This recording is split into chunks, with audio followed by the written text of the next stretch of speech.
verlas, bueno, yo por deciros que me he quedado dormido también, o sea que... Bueno, en esta ocasión tenemos la fortuna de tener un colindres de pro, a José Ángel Hierro Gárate, yo creo que todo el mundo le conocéis y bueno, venía comentando con él antes, que es que aquí nunca da una conferencia. Él tiene una gran trayectoria que ahora relataré en el mundo de la historia y de la arqueología de Cantabria. Y sin embargo parece que en su pueblo no ha sido profeta de momento porque nunca ha tenido la suerte de dar una conferencia un poco al público general. Entonces en esta ocasión pues nos va a presentar el frente que no fue, se llama la conferencia, sobre la fortificación de la guerra civil de la orilla de la Son. Entonces él nos contará qué es lo que sucedió aquí en la guerra civil. Yo os voy a detallar un poco la experiencia de José Ángel. José Ángel Hierro Gárate nació en Colindres en el año 1975, es arqueólogo e historiador, licenciado en Historia y máster en Arqueología de la Universidad de Cantabria. Sus investigaciones están centradas en la transición entre las edades antigua y media, concretamente en la época visigoda, el siglo del 6 al 8, y más concretamente aún en el sepulcro, en el uso sepulcral de las cuevas en ese periodo, que es también el tema de sus proyectos de la tesis doctoral, actualmente en marcha. Es una de las dos mitades del proyecto Mauranus, ¿se dice así? Mauranus, dedicado al estudio arqueológico de la tardoantigüedad y a la alta edad media cántabras. La otra es Enrique Gutiérrez Cuenca, su socio en estas vicisitudes, junto a quien codirige la intervención arqueológica en la cueva de Riocueva, en Entramasaguas, utilizada con fines funerarios en los siglos 7 y 8 después de Cristo. También estudia otros aspectos de la historia de Cantabria, como la conquista romana y la resistencia indígena a las fortificaciones de la Guerra Civil Española, en las zonas costeras y orientales de la comunidad autónoma, el tema de la charla de hoy. En la actualidad trabaja junto a Enrique Gutiérrez Cuenca en sendos libros acerca de la época visigoda en Cantabria y el origen del Ávaro cántaro, que verán la luz entre finales de este año y la primavera del año que viene. Bueno, José Ángel Hierro ha sido uno de los máximos defensores también hace pocas fechas del tan traído y llevado Ávaro, y desde luego yo lo he seguido mucho porque yo particularmente estoy a favor de su implantación, pero bueno, José Ángel ha sido uno de los mayores defensores de su legalización o implantación o socialización también. Entonces, esto es un poco en el apartado profesional. Yo quisiera que alguien le hiciera una presentación del apartado social, y yo creo que su padre, que está aquí con nosotros, yo creo que, José Ángel, si nos harías el favor de acompañarnos. Ya sé que te voy a meter en un marrón, pero ¿has presentado alguna vez a tu hijo? Pues ahora tienes la ocasión. Todos conocéis a José Ángel, que ha sido alcalde de Colindres durante 15 años, y yo creo que era de justicia que fuese él también el que presentase a su hijo aquí presente. Entonces, te cedo la palabra. Es una encerrona, esto no estaba preparado. Buenas tardes a todos. Totalmente una encerrona, porque desde luego yo venía a verlo, pero para nada pensé que tenía que presentarlo. Yo creo que está ya suficientemente presentado, pero bueno, como ha dicho él, es mi hijo, bueno, de Petri, supuestamente también mío. Aunque la cara parece que indica que sí. Y bueno, pues un niño como todos, que nació en Colindres en el año 75, que fue al Colegio Pedro del Hoyo, primero a la guardería, luego al Colegio Pedro del Hoyo. El bachiller lo hizo en Laredo porque en Colindres no había instituto, y luego pues a la universidad. Siempre ha sido muy entusiasta de la historia, le ha gustado mucho, es un vicioso de la lectura también, pero lo de la historia lo llevaba ya en la cabeza. Como anécdota os diré que nosotros le decíamos: mira, no estudies historia, que eres un parado más.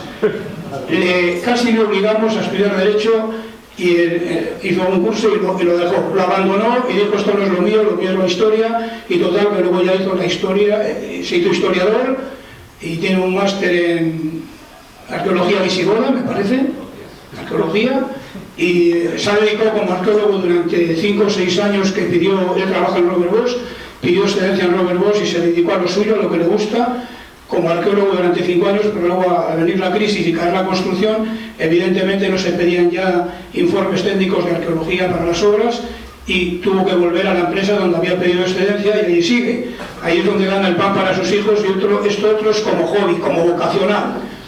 Está metido en 1000 asuntos de temas de historia, está, como ha dicho ya, en el proyecto Maguranus, pero bueno, ha colaborado con muchísima gente, sobre todo en el tema de los asentamientos romanos, los castros romanos o campamentos romanos que hubo aquí, en Cantabria.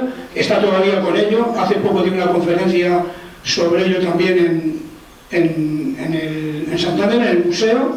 Y bueno, también ha sido, como ha dicho él, yo no diría defensor del lábaro, sino que ha dicho que tiene la misma legitimidad que la otra bandera blanquirroja.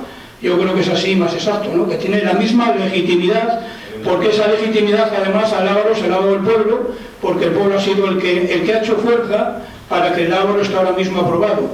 Es una cosa totalmente popular, como puede ocurrir con el himno, como puede ocurrir con el himno de Santander, la marinera, como muchas cosas que oficialmente no tienen mucho atractivo, no calan en la gente, pero que luego el pueblo hace que se consideren los himnos oficiales. Bueno, y no me voy a enrollar más porque creo que ya he dicho bastante. Nada, te deseo toda la suerte del mundo y al toro. Pues nada, yo no sabía nada de esto.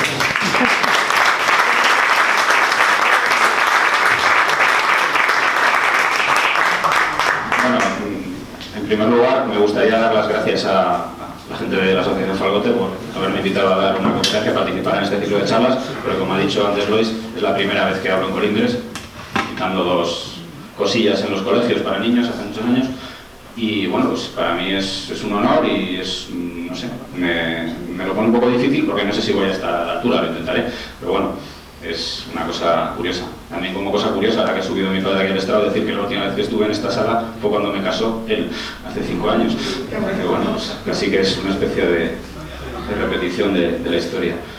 Y bueno, antes de empezar, este es un tema que, bueno, a mí me gusta especialmente, no es mi principal tema de investigación, como también se ha dicho, pero digamos que es un vicio confesable que tengo, el tema de las fortificaciones de la guerra civil en Cantabria y sobre todo en esta zona. Al que llegué un poco de rebote, pero volviendo la vista atrás, resulta que mi primer contacto es muy antiguo, porque se remonta al año 88, 89, o por ahí, cuando con uno de mis amigos de entonces, que éramos un grupo muy grande de amigos, luego la vida nos ha ido separando a muchos, otros hemos seguido, y que era Ramón Torre, y otro más, que no recuerdo quién era, nos fuimos a Treto a ver un búnker, porque él habían dicho que había un búnker en Treto y fuimos a verlo, y lo vimos. Ahora ya no está, lo veremos después, porque es uno de los que están desaparecidos, y estuvimos dentro y tal, y yo recuerdo que la primera impresión que tuve de, coño, pues sí que es un búnker, es como los de las películas, ¿no? Tiene una tronera y tal, y está aquí de la ría, pero luego me pasé de listo, y fui a leer la enciclopedia de Cantabria, y ahí no ponía que hubiera habido combates en la guerra civil, ni que hubiera pasado nada, que digamos que lo gordo estuvo en el sur, y llegué a la conclusión de que como no había habido frente, no había habido batalla, no podía ser un búnker ni un nido de ametralladoras. Y que tenía que ser, en mi mente de 12 años o 13, una caseta de tiro al plato, que es lo que yo conocía y que se le parecía bastante, porque tenía una tronera alargada y tal. Pues sí, era un búnker, Ramón tenía razón, y tiene que ver con el frente que no fue, que es como se titula la conferencia, porque en realidad aquí pudo haber un frente, pudo haber una batalla, y por suerte no la hubo. Y bueno, es lo que voy a intentar explicar en esta charla. Entonces, bueno, la charla se divide básicamente en 3 partes. La primera va sobre las fortificaciones de la guerra civil en Cantabria en general, con un repaso sobre la situación política y militar de la guerra en Cantabria, la historia un poco de la investigación de este tipo de estructuras, los tipos de fortificaciones que podemos encontrar y las fuentes en las que podemos apoyarnos para estudiarlos. Luego la segunda parte, que habla de la fortificación de la zona en concreto, hablando un poco del marco geográfico, que sería el curso medio y bajo de la Son, no todo el valle de la Son. Luego la situación un poco de Colindres y de esta zona durante los primeros meses de la guerra, cómo las primeras defensas o primeras fortificaciones que se construyen son las defensas costeras y por qué. Luego cuando la guerra se va acercando con la caída de Vizcaya hacia Colindres, lo que ocurre. Y luego ya una especie de repaso y de catálogo de las fortificaciones que conocemos, tanto las que conocemos directamente como las que conocemos porque se aparecen citadas en la documentación de archivo que manejamos y los testimonios orales que están publicados, como veremos. Y finalmente, pues, una especie de epílogo hablando de esa batalla que nunca sucedió, cómo fue la ofensiva nacionalista de agosto del 37, puedo decir nacionalista, nacional, franquista, rebelde, sublevado, bueno, y por el otro lado pues lo mismo, republicano, leal, gubernamental, son sinónimos todas, digamos. ¿Qué fue la línea de la SON? Que fue una línea defensiva que se plantea aquí y que no se llegó a utilizar.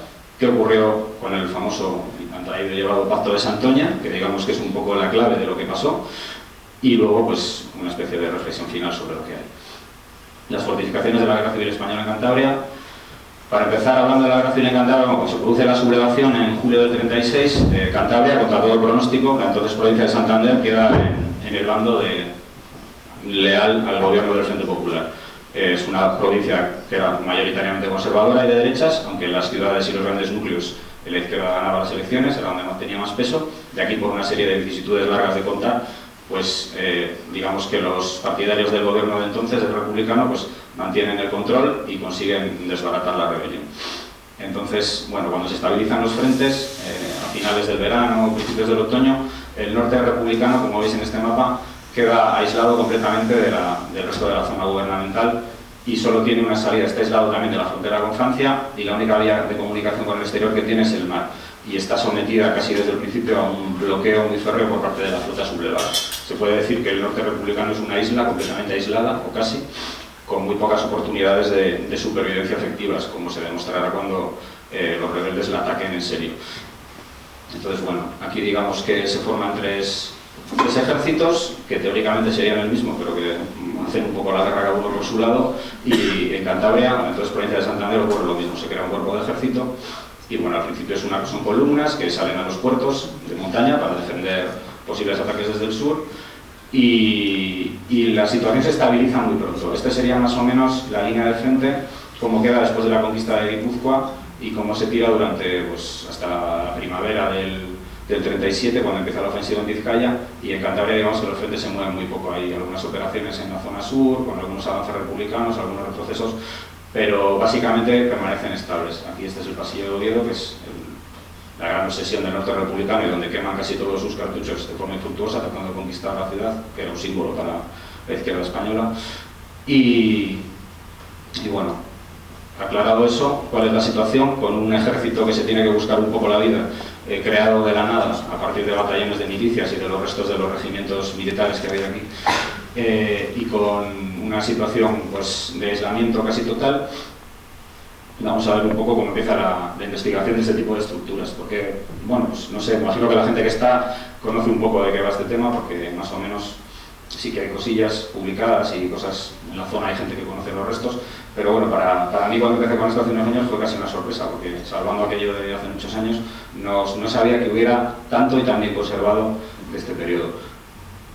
El primero que trata ese tipo de estructuras en Cantabria, el primer investigador, en este caso es un arqueólogo, como objetos arqueológicos, es Javier Marcos, cuando publica el libro sobre Monteano, y habla del fortín que hay arriba y tal, y ya lo considera como algo arqueológico. Manuel García Alonso también lo trabaja en su libro sobre el Frente Sur, en su historia del arqueólogo. El CAEA, el Colectivo para la Ampliación de Estudios de la Arqueología Prehistórica, y la Asociación Mortera Verde catalogan y estudian los restos de la Picota, que como veremos luego son quizá los más famosos, importantes, porque están declarados de interés cultural. Miguel Ángel Fraile, que es un investigador de Reynosa, hace un trabajo completamente autodidacta, digamos, y autoeditado, impresionante sobre el frente en la zona sur, que es donde hubo los combates más importantes. Fernando Obregón, con sus libros sobre los testimonios sobre Colindres y la zona, pero tiene pues de casi toda Cantabria, recoge numerosos testimonios que son muy interesantes de gente que estuvo trabajando, construyendo este tipo de obras, estas fortificaciones, y que vienen muy bien a la hora luego de localizarlas, estudiarlas y contextualizarlas. Yo mismo y la Asociación Galvanes de Santoña, que me ofreció dar unas charlas sobre este tema en el año 2007, y fue cuando, digamos, que yo me metí en esto de cabeza con las conferencias de aquel año. El grupo arqueológico Ática, al que yo pertenecía también, que en un congreso de Acanto ya llevó un trabajo hablando sobre este tipo de estructuras y alertando pues del deterioro en el que se encontraban y de la necesidad quizá de catalogarlas o inventariarlas. Y luego el grupo al que pertenezco ahora mismo, que serían David Blanco, Jaume Bedia, Enrique Gutiérrez y yo mismo, que hemos escrito un par de artículos o tres tratando pues eso, de contar un poco lo que hay, sobre todo centrada en las defensas costeras y en los restos que quedan y bueno, pues cuál es su historia, qué piezas estuvieron emplazadas, etc. Proyecto al que pertenezco, que parece solo hablo de mí, pero es que en realidad nos dedicamos muy pocos a esto. Y últimamente un blog que se llama Minería en Castro Urdiales, que es de Manuel Castro, con el que estamos colaborando también en el último artículo que estamos preparando sobre este tema, y en el que ha presentado pues muchas, iba a decir un montón, pues sí, un montón de estructuras de este tipo del frente en la zona de Castro Urdiales, muy interesantes y de las que yo por lo menos no tenía ni idea, y yo creo que casi nadie. Esto serían un poco algunas de las publicaciones que han tratado estos temas. Podéis ver, estos son nuestros artículos, uno publicado en la revista en la Asociación de Amigos de los Castillos, otro en Sautola. Y luego, bueno, pues el hecho, digamos, administrativo más importante relacionado con este tipo de estructuras es la declaración de BIC, que os comentaba antes, de bien interés cultural, de las estructuras de la Sierra de Tolío de la Picota, en Piélagos. Yo hice el informe de impacto, el informe para Cultura me encargó para la declaración de BIC en su momento. Y bueno, pues al final es un conjunto con 20 y tantas estructuras, con trincheras, con polvorines, muy completo, el más completo de Cantabria probablemente, en bastante buen estado de conservación y en un entorno natural espectacular. Y bueno, después de además de mucha pelea administrativa se salvó. Los tipos de fortificaciones, bueno pues básicamente vamos a ver trincheras, nidos de ametralladoras, fortines, emplazamientos para cañón, refugios y se me ha olvidado poner los parapetos, quería meter las trincheras, pero bueno, veremos las trincheras. Bueno, esto es de un manual de la época, digamos, las trincheras pueden ser de diferentes tipos. Básicamente aquí en Cantabria las que vamos a encontrar son casi todas en zigzag y onduladas o combinando las dos formas. Se trata de zanjas excavadas en el terreno. Bueno, esta es una foto aérea de los años 80 de la zona de Miengo, en el que se aprecia perfectamente ese trazado ondulado que tiene una explicación. Se trazan así para que si te enfila un fuego enemigo desde arriba o desde un avión, no pueda ametrallar, digamos, de corrido y tú puedas proteger en los salientes, los dientes de sierra, digamos, igual que si estalla un proyectil o una granada, la metralla se proyecta contra los lados y te puede refugiar. Más ejemplos, este sería de la Sierra de Tolío de la Picota, y esto es como podemos encontrarlas en la actualidad en algunas zonas. Estos en Castro Urdiales, y bueno, en algunos sitios conservan una profundidad bastante apreciable, de hecho están casi en uso hoy en día. Esto también es de la zona de Castro. Luego los parapetos pues sustituyen a las trincheras donde no se puede excavar en entornos cársticos, también es de Castro. Esta foto me la pasó Tanina Lioto del grupo espeleológico de la Astrilla, y bueno, vemos que están construidos con los materiales de la zona. Se levantan parapetos en los que se protegen. Esta foto es de Manuel Castro, de su blog, y este es un parapeto ya un poco más serio que está en dícido y en el que a una tapia existente se le acoplaron estos bloques de hormigón que hacen las veces de troneras o de trenas, en este caso, para fusileros. Los nidos de ametralladoras, digamos que son la estructura más, no sé si más extendida en esta zona, pero bueno, la que todos reconocemos. Y bueno, contamos con este documento excepcional, que es un plano y un alzado de lo que sería un nido de ametralladoras ideal, de un proyecto de 1937 para fortificar la zona de los Tornos por parte del Ejército del Norte. Y bueno, vemos que básicamente consta de paredes de mampostería, de un techo de hormigón, que es lo que le hace ser a prueba de artillería y de impactos de cañón o de mortero, que es, digamos, lo más importante. Rollizos de madera, que también solidifican la estructura y ayudan a que sea más resistente, y suelen ir cubiertos, por lo general, de tierra y piedras para camuflarse en el terreno y también para ser más resistentes. Esto sería otro ejemplo, aunque este sería más ligero, ya sin hormigón. Y bueno, algunos ejemplos para que veáis, siempre con una tronera o una aspillera. Este está en arenillas, estos son de la Picota, y bueno, de esto hablaremos después porque esto es una cama, una mesa, un bloque soporte, no sé exactamente cuál es el nombre, para apoyar una ametralladora. Y veremos que luego las estructuras que vamos a ver aquí también los tienen. Los fortines, en la zona baja de la Son que vamos a ver después, digamos que son los fortines tipo galería, además, son la estructura que más está representada, con unos cuantos ejemplares, todos muy similares. Esto es curioso porque en realidad este es un dibujo de Sá de Tejada, que es uno de los grandes cartelistas del bando franquista durante la guerra, y se supone que es un soldado probablemente de la segunda de Navarra en la provincia de Santander, en un fortín capturado del enemigo, y es exactamente igual, idéntico al fortín de Montealegre en Samán. O sea que probablemente el pintor se inspiró en una foto o estuvo directamente allí, lo vio. Y es muy curioso porque cuando vas al sitio lo ves y dices, coño, es que es igual. O sea, lo ha hecho aquí. Como curiosidad, este sería el fortín de Montealegre y este es el interior que os comentaba. Bueno, siempre son de tipo galería, con numerosas troneras para fusileros y algunas para ametralladoras. Es una de las grandes características, más peso tema, mencionan últimamente como propia de la Guerra Civil Española, que se construyeron muchas estructuras para fusileros, para escuadras de infantería, en un momento en el que las armas automáticas están sustituyendo casi a los fusiles para ser capaces en este tipo de estructuras, ¿no? Pero bueno, la Guerra Civil Española está, digamos, a caballo entre la guerra antigua, la primera, y la guerra moderna, la segunda. Entonces esto sería casi un resto de lo antiguo. Bueno, lo veremos después. Siempre tienen este tipo de mirillas o de troneras. Pero otro tipo serían los emplazamientos para cañón. Los hay cubiertos, como este de Cuchilla, y los hay descubiertos a barbeta, como este de Ollambre. Los que vamos a ver aquí en esta zona son descubiertos o directamente reutilizando estructuras antiguas. Siempre van acompañados de un polvorín o una Santa Bárbara o un refugio, o las dos cosas, también de hormigón y subterráneo. En la costa cántabra se conservan unos cuantos ejemplares en bastante buen estado. Y finalmente los refugios, que esto toca un poco más a colitres, aunque yo no tengo muy claro si aquí se construyó durante la guerra o ya existía, entonces alguien me sacará de dudas, esperaba.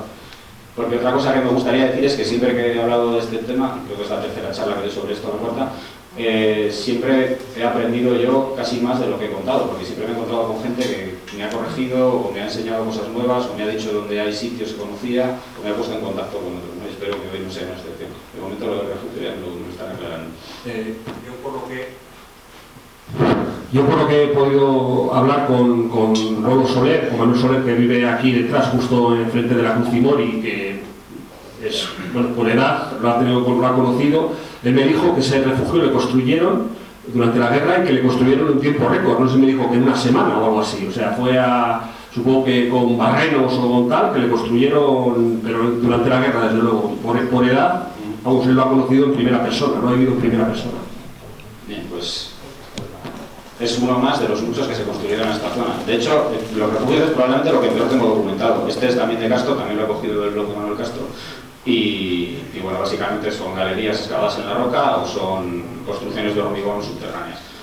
Las fuentes que tenemos que manejar los interesados en estos temas, pues son las literarias. Por ejemplo, estas son unas memorias de un legionario inglés que estuvo luchando en el bando franquista y que, por ejemplo, aquí está contando cómo avanza desde la Segunda de Navarra por el cordal entre Tallo y el Cerredo, la línea de la Güera, y va describiendo las trincheras que encuentran y tal, y es un sitio que tenemos estudiado y localizado, y efectivamente donde están las trincheras. La documentación de época de archivo, nosotros, bueno, cuando hablo en plurales porque hablo de mí, de Enrique, de Borja, de David, de Manuel, de quien sea, manejamos documentación que hemos pedido al Archivo General Militar de Ávila y al de Salamanca también sobre este tema, y esto también pues te van dando información. La fotografía aérea antigua, que ahora mismo es muy accesible en internet, gracias a los portales que hay, gratis, y donde se aprecian, bueno, esto es todavía desde los años 50, donde se aprecian muchas de esas estructuras todavía, algunas que han desaparecido, otras que se conservan, se ven mejor en fotos antiguas que en las actuales, porque la zona está menos urbanizada, porque hay menos vegetación o lo que sea, y directamente las fotografías antiguas. Esta es una fotografía espectacular que encontramos por internet, porque la vendían por ahí, está algo retocada porque tenía una pintada, y estos son tres Junkers alemanes sobrevolando Cabo Mayor, y aquí vemos la estructura de la casamata que está conservada hoy en día en Cabo Mayor, en Santander, y bueno, vuelan muy bajo. Podemos pensar que quizá Santander haya sido tomada, pero llevan el sitio donde iba el ametrallador desplegado, o sea que probablemente sea una imagen tomada desde otra escuadrilla y en combate, vamos, no en tiempo de paz, que no sea un montaje. Los testimonios orales de la gente, este es mi abuelo, ya difunto, creo que en su momento me contó su guerra y bueno, aunque él estuvo en otros frentes, estuvo en País Vasco sobre todo y en Asturias, pero bueno, siempre es interesante contar con los testimonios de la gente, que es lo que ha hecho pues, Fernando Obregón en sus libros, y Internet. Internet es una fuente impresionante de recursos en este sentido, como veremos después, porque hay un montón de gente que va al monte, ve cosas, lo cuelga, pone las fotos, dice dónde están, y gracias a eso tú te enteras. Yo, por ejemplo, el Fortín de Montealegre en su momento lo conocí porque en un foro de internet alguien puso unas fotos, que había subido con el niño, le puso hecho unas fotos con las bicis y tal, y coño. Y como esto mucho, como veremos después, he utilizado bastante, sobre todo para la zona del Medio Asón. La segunda parte vamos a hablar de las fortificaciones en el Asón, básicamente el Valle del Asón. El marco geográfico, como ya dije, es el curso medio y bajo del Asón. el pulso bajo, digamos desde Limpias, lo que es la ría, hasta la desembocadura, hasta Santoña, y el pulso medio desde Ramales hasta Ampuero. Básicamente, bueno, todos conocemos la zona, vamos a ver toda esta orilla, por aquí, y luego aquí ya no sigue el curso del río, el sistema de fortificaciones, pero como veremos después, aunque la línea defensiva se trazó por aquí, también se fortificó toda esta parte, quizá porque se hizo antes o quizá porque se contaba con que fuera un primer obstáculo frente a un ataque desde el este.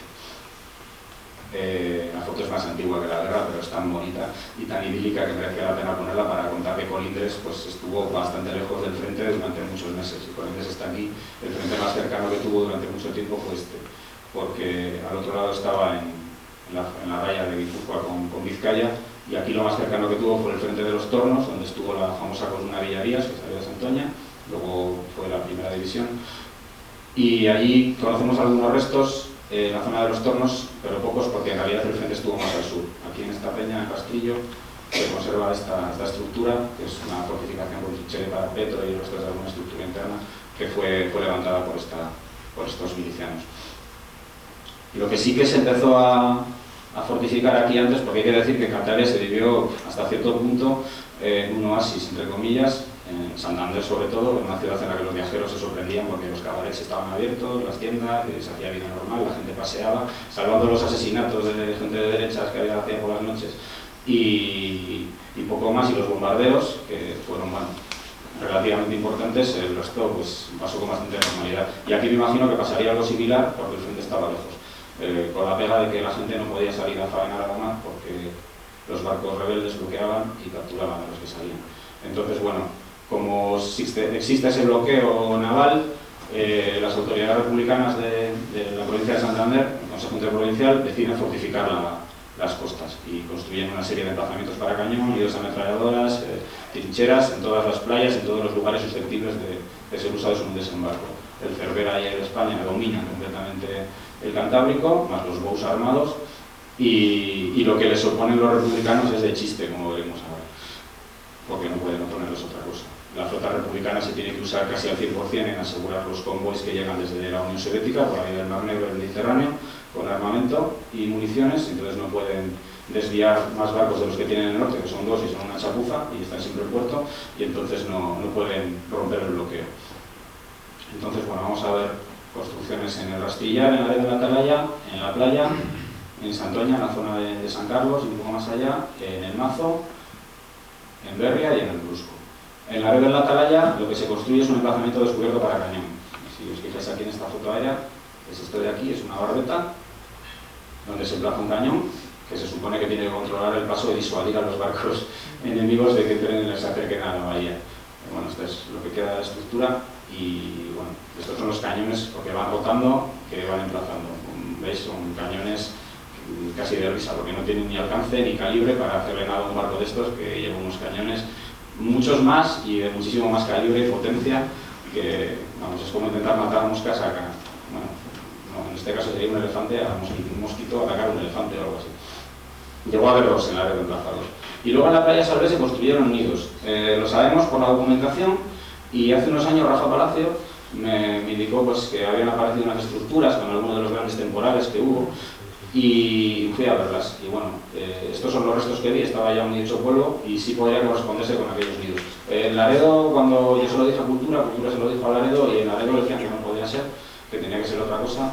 Al final no me queda muy claro si lo era o no, pero sí que sabemos que se construyeron nidos porque en la documentación de archivo tenemos noticias de que se construyeron. Quizá podían ser, ahora ya no queda absolutamente nada porque se la llevó la mar. Entonces vamos a quedar con la duda de si era o no era. Y en Santoña también se construyeron nidos de ametralladoras y se emplazaron cañones. Esto es un antiguo cargadero de mineral utilizado para comunidad de ametralladoras, yo no lo sabía, la información me la dio entre medio. Y en el fuerte de San Carlos se emplazaron primero un cañón y luego dos cañones del mismo tipo que hemos visto antes, la me lo pasó Rafa Palacio, y probablemente irían en los emplazamientos originales de los cañones del propio fuerte, y también eran del mismo tipo que los que hemos visto en Laredo, pues medio de chiste. Y en el fuerte del Mazo, ya en verano del 37, casi al final de la guerra aquí, se emplazó una batería de cañones de chiste total, que son estos Arisaka de montaña de 75 milímetros, que bueno, que son de risa. por los que se supone que tenían que disparar a los barcos enemigos, pero no llegan para empezar. O sea, pueden batir la playa de Berria y gracias. Y bueno, eso para que nos hagamos una idea del potencial defensivo que tiene el ejército, el cuerpo de ejército de Santander frente a la Armada Rebelde. Ninguno.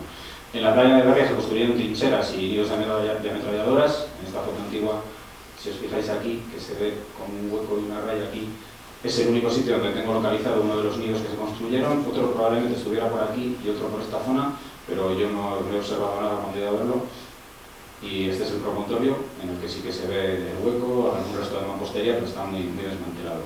Y en el monte del Brusco se excavaron también trincheras todo alrededor, y aquí queda un resto pegado justo al camino. El camino, digamos, que va un poco por el parapeto de la antigua trinchera. Estas obras de Berria y el Brusco se hicieron con la compañía, con alguna de las secciones de la Compañía de Trabajadores de Costa, pero también con el uso de forzados, de presos derechistas del penal del Boso, a los que se obligó a trabajos forzados a hacer esto, porque el tema de los trabajos forzados en los batallones de trabajadores, como los quiera llamar, no fue exclusivo del bando franquista, sino que el bando republicano también lo empleó, solo que a mucha menor escala, pues por razones obvias, porque no pudo hacerlo mayor.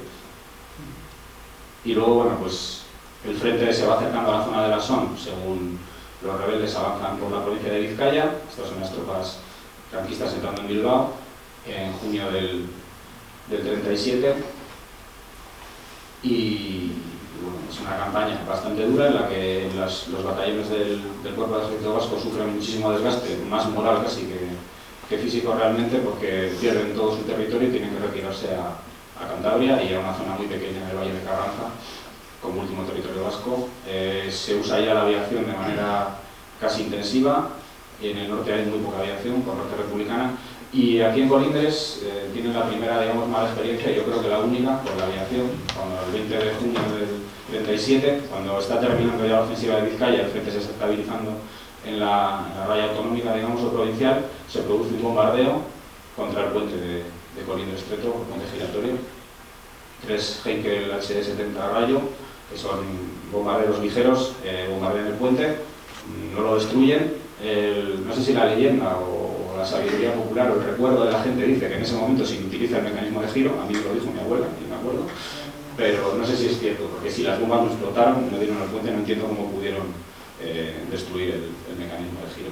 Pero lo cierto es que el bombardeo se produce, y probablemente en ese momento sea cuando se excava el refugio en tiempo récord, porque bueno, pues las noticias de bombardeos en otros sitios de la zona que sí que han provocado muertos, pues asustarían a la gente y harían que se excavase el refugio que está aquí atrás, del que hablábamos antes. Y este, hasta donde yo sé, es el único resto material de la guerra civil que hay en Colindres, que yo conozco. El frente se estabiliza en ese momento en la zona de Castrurdiales. Esto es un croquis de época italiano, de la brigada italo-española Flechas Negras, y vemos que en esta línea de cumbres están las posiciones republicanas y aquí están las nacionalistas, y va a estar ahí estable hasta que se produzca la ofensiva de agosto. La consecuencia de que la guerra llegue casi a la puerta de Cantabria, ¿cuál es? Pues que se produce un movimiento de fortificación tanto de la zona sur, que es por donde vendrá el ataque en realidad, como de esta, que es por donde se lo esperan, muy intenso. Y bueno, esta es la línea de frente, y vemos la distribución de los batallones de ingenieros y de algunas de las secciones que tienen. Y la que nos interesa es esta, donde tenemos a los batallones número 4, 5, 6 y 7, con bases en Bárcena de Cicero, en Limpias, en Gibaja y en Ramales, que son los que van a fortificar la zona de la Son. A veces leemos que hubo batallones en esta zona, que los hubo, de soldados, no de ingenieros, y que ellos fueron los que hicieron las fortificaciones. No, las fortificaciones las hicieron los batallones de ingenieros, que son estos. Luego, si hubiese habido frente y guerra de verdad, probablemente también los soldados hubiesen contribuido fortificándose, pero no llegó a ocurrir. Lo que vamos a ver aquí en la zona de la baja de la Son de la desembocadura son todos estos puntos, que son bastantes, y vamos a empezar por el que está más al norte, que es en el Dromo, en Argoños, controlando la carretera Artesa-Santoña. Si os fijáis aquí, se ve una trinchera, y esto que se ve, estos puntos blancos, son nidos de ametralladoras. Ahí más abajo es un complejo que era más grande, ahora solo está conservada esta parte, por lo menos solo es visible esta parte. Aquí se aprecia muy bien en esta foto aérea, los nidos al extremo de la línea de trincheras, y bueno, los nidos son apreciables, las trincheras están cubiertas de vegetación. Supongo que todo lo que enseñe esté como lo enseño, porque algunos de los sitios hace años que no voy, pero me imagino que se mantenga más o menos parecido. Y bueno, estos son algunos de los nidos, que son de hormigón. casi se está colgado en una carretera que está un poco más abajo, en el talud. Y estas son fotos del interior de uno de ellos que me pasó el presidente entonces de la Asociación Aragón de Argoños, y no lo recuerdo, pero bueno, siempre menciono que es el techo de hormigón para resistir los impactos, lo que hablábamos antes, la pared de mampostería, y tiene una tronera para ametralladora. En Monterano encontramos este fortín, esta foto la he sacado de aquí, porque es bastante mejor que la que tenían ellos, y esta también. Y bueno, construyen un gran fortín de tipo galería, sin ser galería, porque en realidad está adosado a la roca, aprovechando el terreno, y está enfilado mirando hacia Cicero, hacia la vía del tren, porque veremos que lo que controlan estas fortificaciones no es tanto el paso de la ría como la carretera y el tren. Esto lo estudió Javier Marcos, como dije al principio, y bueno, encontramos algo que va a ser típico de este tipo de construcciones, que son los grafitis, ¿no? Estos del 6, creo que pone, o del 8, del 37, el 2 de agosto, 2 semanas antes de que empiece la ofensiva, y la firma. Javier Marcos localizó a este hombre y habló con él, el que había hecho el graffiti, que era de Cartes.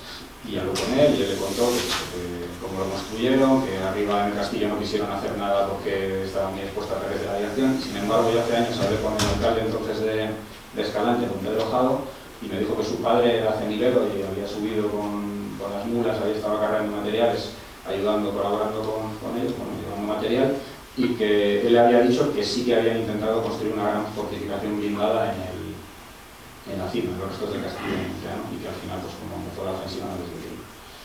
Probablemente las dos cosas sean ciertas, ¿no? Y cambiarían de opinión. El siguiente punto es este, en Cicero, durante este de Vivero, que es uno de los más interesantes. Hay testimonios también de época de cuando se construyen estos nidos, estos fortines, y también este es de un preso que estaba en el Grosso, derechista, y también aquí se utilizó mano de obra forzada, aparte de la de los miembros del ejército republicano. Este sería una foto antigua del sitio, y básicamente hay tres conjuntos, el más occidental, el central en la cima y el más oriental, que es el que yo conozco mejor. Y bueno, en las fotos aéreas se aprecian, sobre todo en estas antiguas de los años 80 del vuelo de costas. Estos son los fortines, están semi-enterrados. Este sería el de la zona más occidental.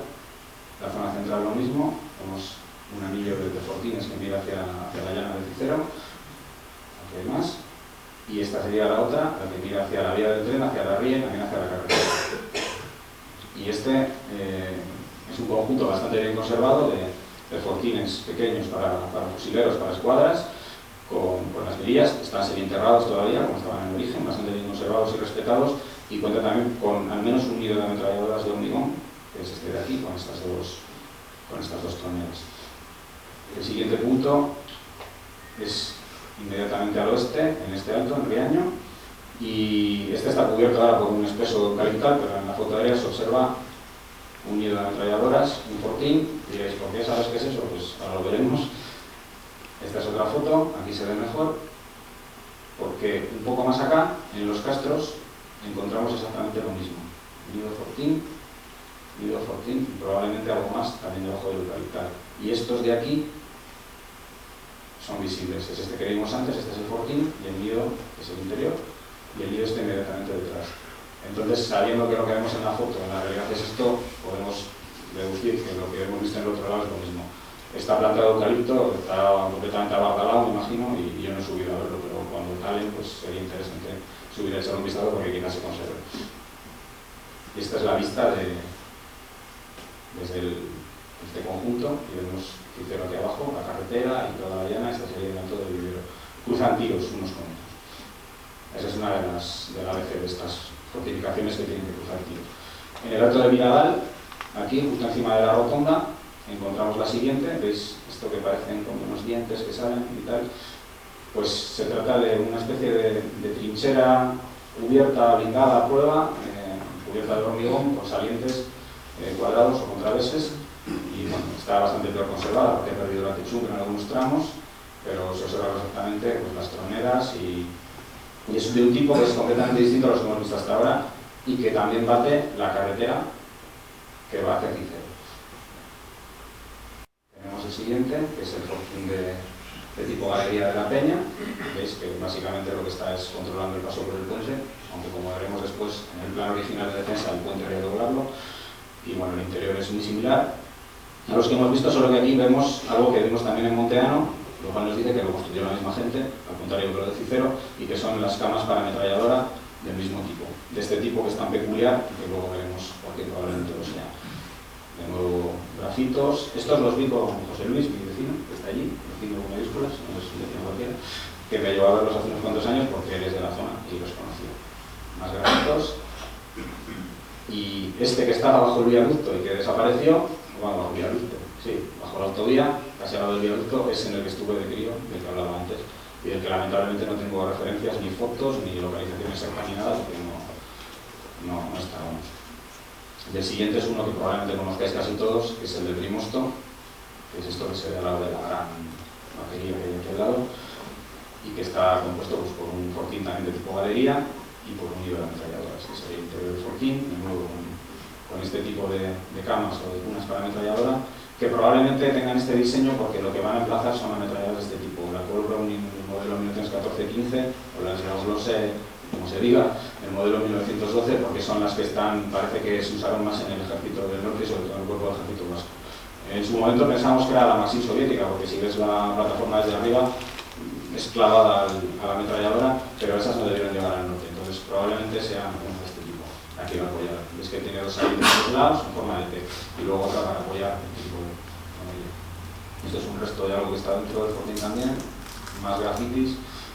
Y este sonido de ametralladoras con esta peculiar forma como de sombrero de seta, que está pensada para que los proyectiles de artillería reboten, también con cubierta de hormigón, y aquí veis el control perfecto que tiene del paso de la ría y este pequeño detalle de la vía del tren, que pasa justo por debajo.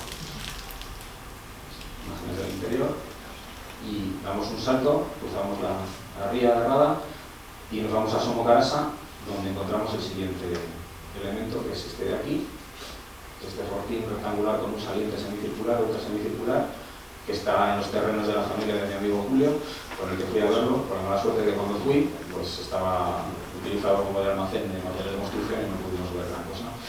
Y en el que también estuvieron mis amigos de pequeños un día que yo no pude ir.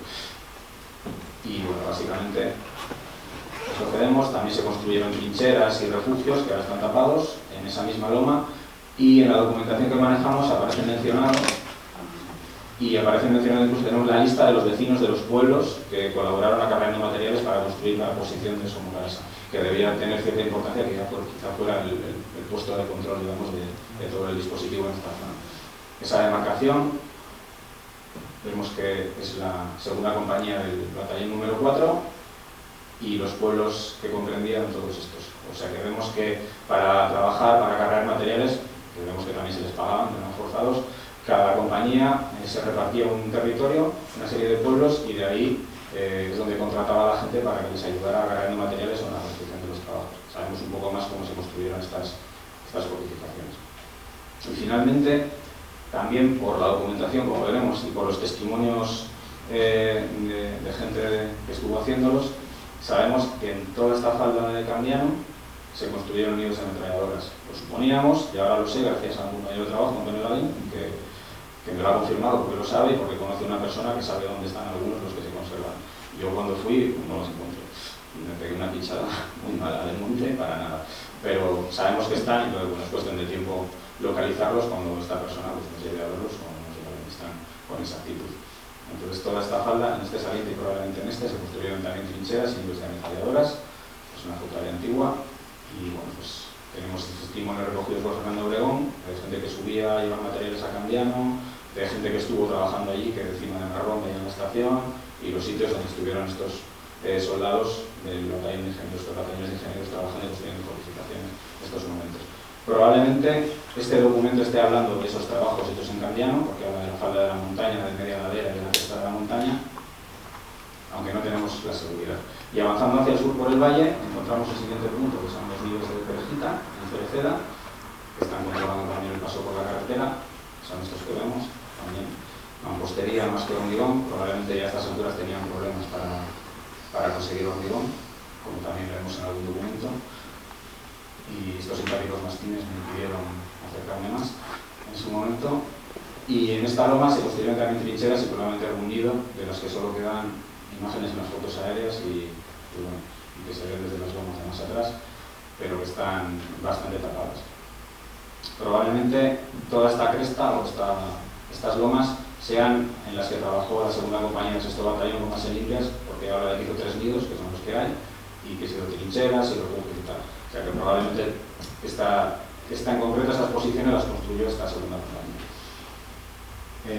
Cerca de la ermita de San Juan, en Santa Cruz, en Rasines, encontramos restos de estas trincheras, muy cubiertas de vegetación, y donde un amable paisano me enseñó restos de un nido de hormigón a barbeta, que son estos, y donde Fernando Obregón, también en las cercanías, localiza estos restos de trincheras blindadas, que yo he sido incapaz de encontrar, pero que también están por la zona de Santa Cruz, y que nos indican que se fortificó de manera bastante importante la zona.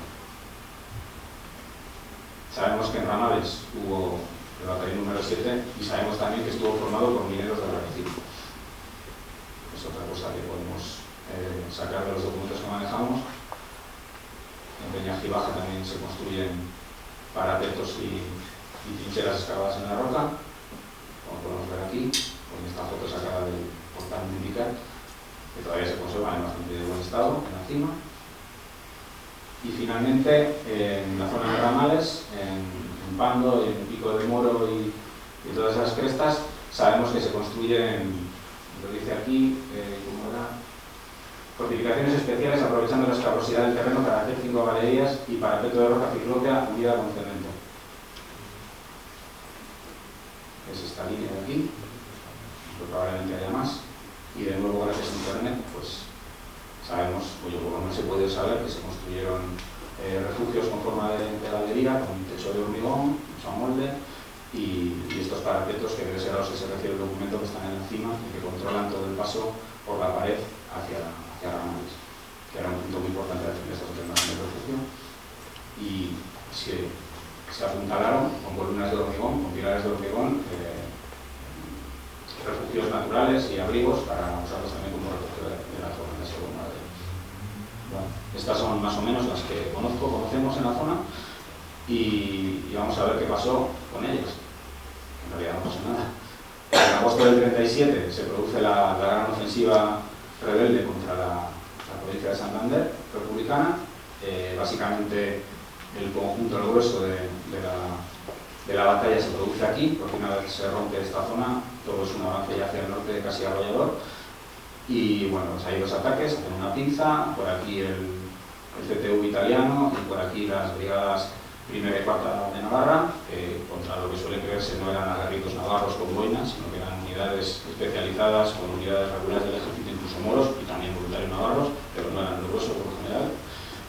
Y bueno, la superioridad es abrumadora de los atacantes, pudiendo contar con 200 o 300 piezas de artillería contra 20 o 30 de sus contrincantes, y una superioridad de 4 o 5 a 1 en aviones, siendo el cálculo más generoso y considerando que todos los aviones republicanos servían, que algunos eran prácticamente inservibles en ese momento.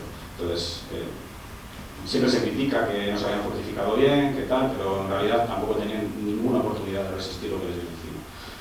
Esto sería el detalle de los avances para cerrar la bolsa del Alto Ebro, y esta sería la parte final de las operaciones, que culmina con la toma de Santander, esta entrada de los italianos en Santander, sobre su sigue tan saldo. Pero mientras esto está ocurriendo, volvemos al Valle de la Son, porque aquí se plantea la última línea de defensa republicana. Una vez rota esta, que es la segunda, aquí está el escudo, el portillo de Suano, donde resisten las divisiones de choque santanderina y vasca, hasta el día 16 de agosto, el mando republicano plantea una última y desesperada línea de defensa en esta línea de cumbres perlitoral, y estas, de todas ellas, es la zona más fortificada, porque es donde se esperaba ataques de Vizcaya, es esta, es la de la Son, la que hemos visto. Por eso hay tantas fortificaciones y no las hay visto.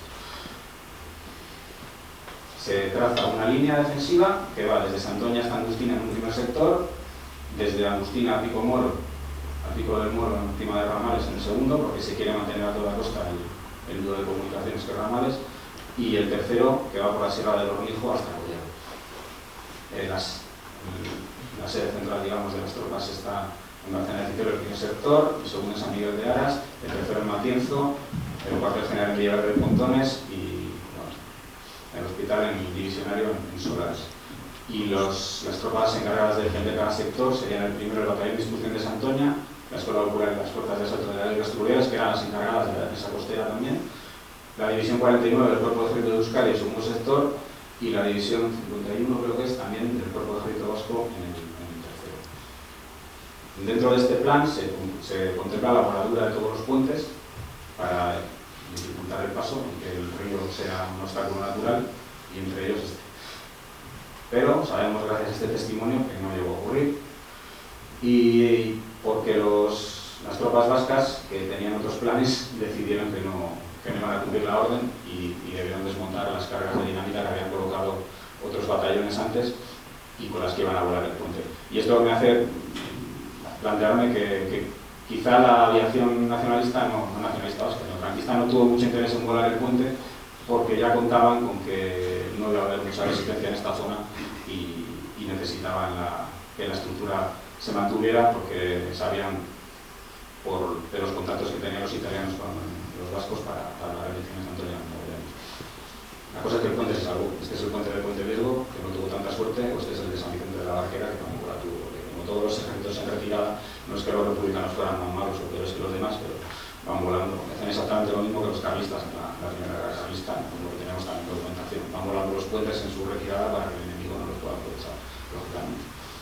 ¿Y por qué no se vuela el puente ni se usa la línea de la SOM? Pues por el controvertido y traído y llevado, como dije antes, pacto de Santoña, que es la rendición de la mayor parte del cuerpo de ejército de Euskadi a los italianos en Santoña.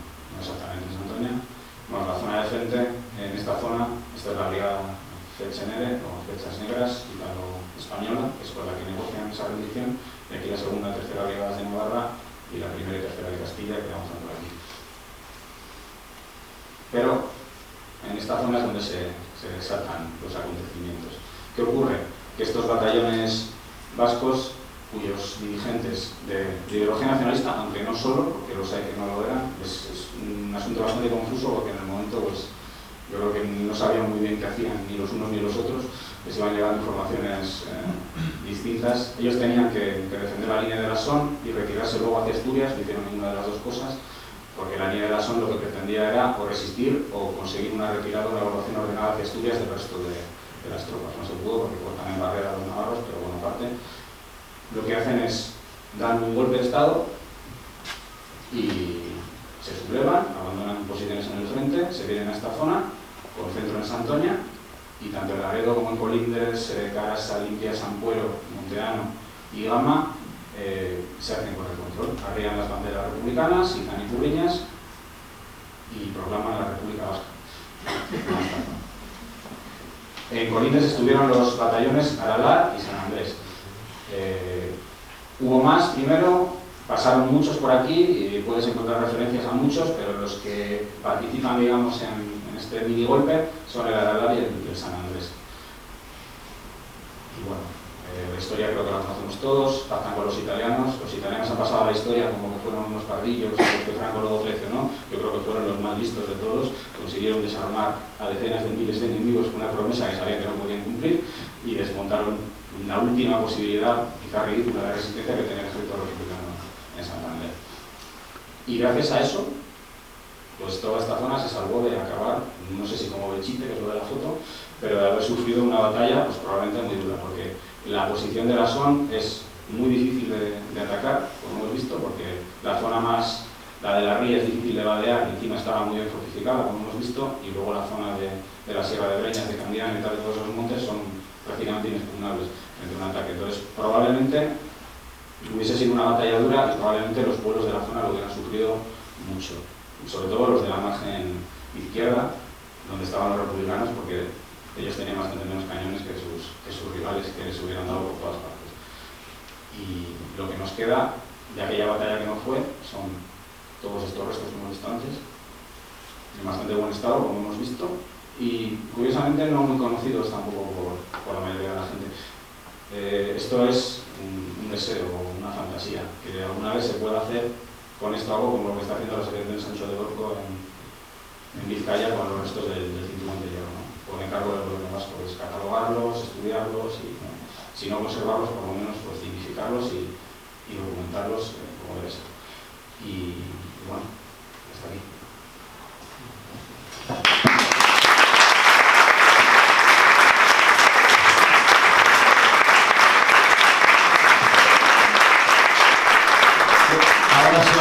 hacer alguna pregunta y pues seguro que José Ángel Hierro estará encantado de poder ilustrarnos. Yo, José Ángel, sí que quisiera hacer un poco hincapié en el tema del puente, o sea, porque realmente yo creo que no tenemos conciencia de lo raro que es que este puente se salvase. Lo singular, aparte del puente, que es súper singular, la gente, bueno, hay quien conoce más de la historia del puente y quien conoce menos, pero es muy singular que se salvase. De alguna manera, yo pienso que a unos les hacía falta para retroceder y a otros les hacía falta para avanzar, ¿no? O sea, porque si quitaban ese puente, como que se hacía un terreno que era muy inexpugnable para ambas partes, vamos, para ellos retroceder hacia sus posiciones defensivas y para el ejército nacional atacar esas posiciones. Entonces, de alguna manera, por eso se pudo salvar. Sí, es lo que hablábamos, hombre, tuvo suerte porque sí que lo bombardearon y se lo intentaron cargar una vez, no más, por eso mismo, y también los otros lo intentaron volar y no lo volaron también porque pasó lo que pasó. Pero en realidad sí que se puede decir que el puente está en pie y entero de chiripa. No le pasó pues, con el cargadero de Dícico, por ejemplo, ¿no? que sí que lo volaron y se reconstruyó después. Lo hubieran reconstruido probablemente, porque bueno, pues era una joya, ¿no?, de la ingeniería, pero sí tuvo mucha suerte. Y tuvo mucha suerte y probablemente porque tampoco les interesó cargárselo de verdad, por lo menos a los nacionales. Por eso lo bombardearon una vez y tenían capacidad para que lo bombardearan más. Y tampoco pusieron mucho empeño en cargárselo, probablemente por eso mismo, porque lo necesitaban para avanzar y sabían que no iban a encontrar mucha resistencia. Y luego al revés, las tropas del Cuerpo de Ejército Vasco lo necesitan para tener comunicada esta orilla de la Son con Santoña, que es donde creen que les van a evacuar según les han prometido los italianos, y les encierran allí y caen todos. Pero tú realmente, por tu experiencia en este tipo de fortificaciones, ¿no?, que en realidad no es una fortificación, pero ¿tú crees que realmente si la habían bombardeado de una u otra manera habría subsistido hasta nuestros días como está? Yo he estado, por ejemplo, el año pasado hubo una marea muy baja, en marzo. Yo he estado de pie en el pilar del tramo giratorio, de pie, o sea, tocándole así. Había una marea muy baja, hasta se quedó en seco, y yo no he podido apreciar ningún tipo de grieta en lo que es la cepa de la base del puente giratorio, que a mi juicio, si tal que, como han venido a decir las fuentes de la época, dejó de funcionar el giratorio, habría algún daño en la estructura. Yo no he visto ningún tipo de daño, ni siquiera una grieta. Me parece raro si realmente el Ejército Nacional hubiera querido volar el puente, que no lo habrían volado, o si lo habrían bombardeado, que no habrían hecho blanco. Me parece algo rarísimo, ¿sabes? Y habrían ocasionado daños que luego habrían trascendido en la historia. O sea, tú realmente la valoración esa de... Está claro que la gente, hay un testimonio oral que dice que se voló, o sea, o se intentó bombardear, pero ¿tú has podido constatar que eso sea verdad?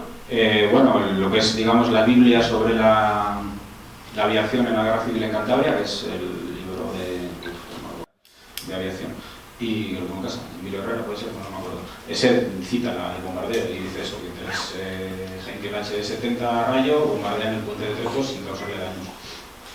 ¿Pero te parece raro? No, yo lo que creo es que quizás intentaron bombardearle o atacarle o dañarle, pero que no intentaron cargárselo, porque si hubieran querido cargárselo se lo habrían cargado. Igual que sí quisieron cargarlo los republicanos y los gudaris se lo impidieron, porque no les interesaba que se lo cargaran.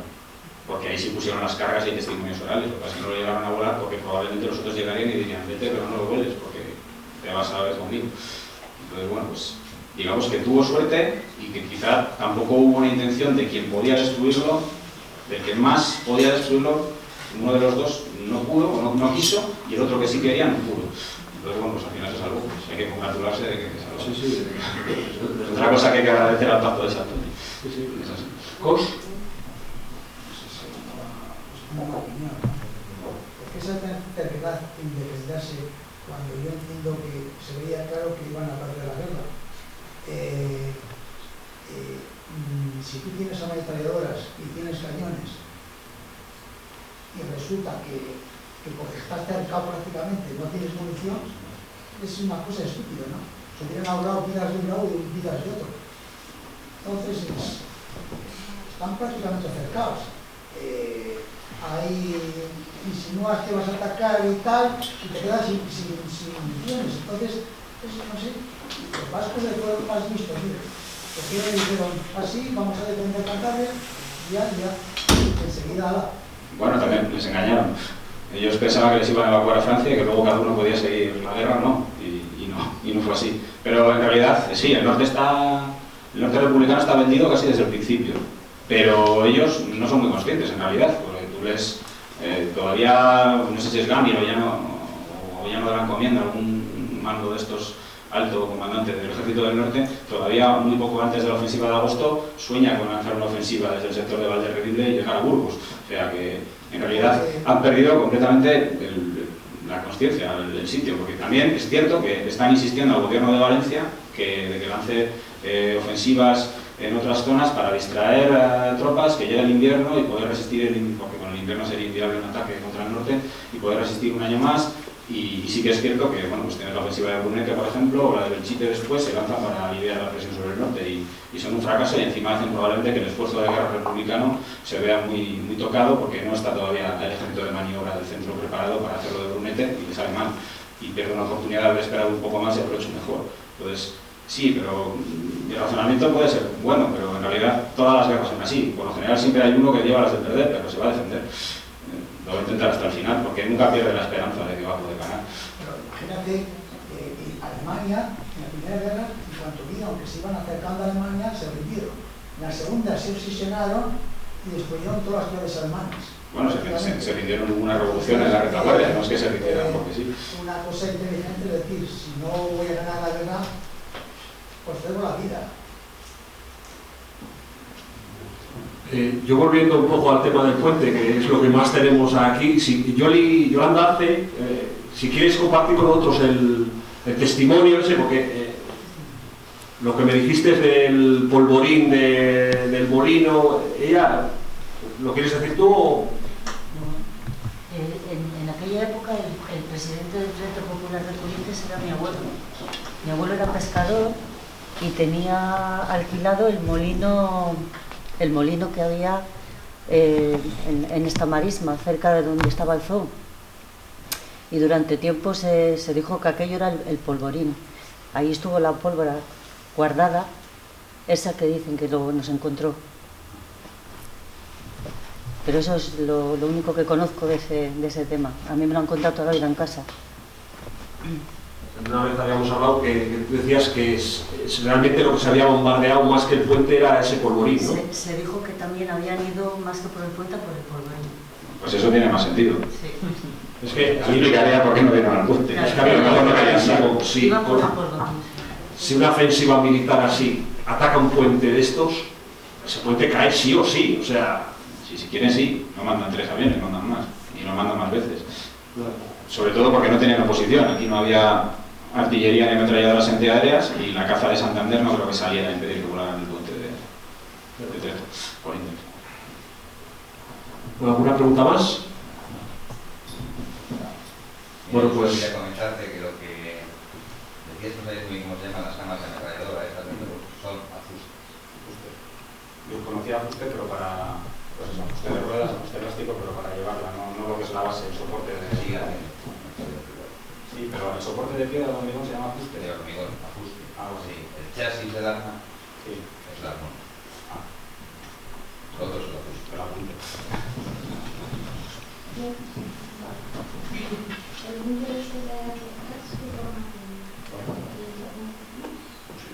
Ah, el refugio.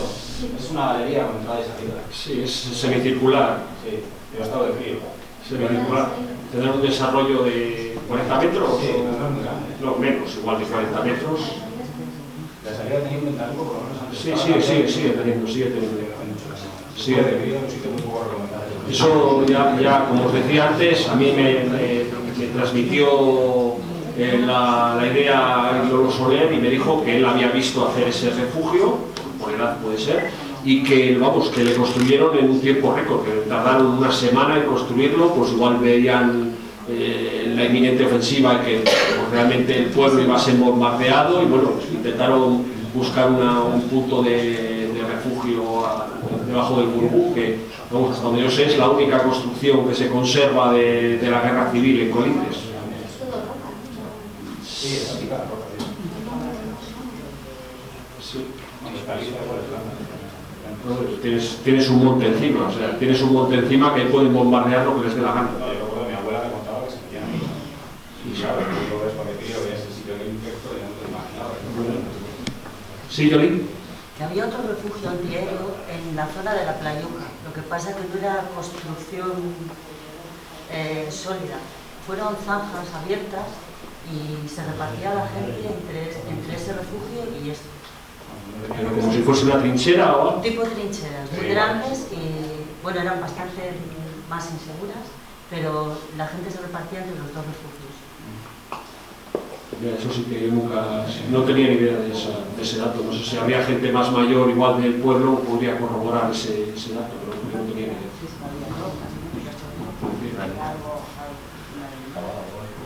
Bueno, pues si hay alguna pregunta más, pues agradecerles muchísimo su asistencia a este ciclo sobre historia y patrimonio de Colindres. Les emplazo la semana que viene a otra interesante conferencia.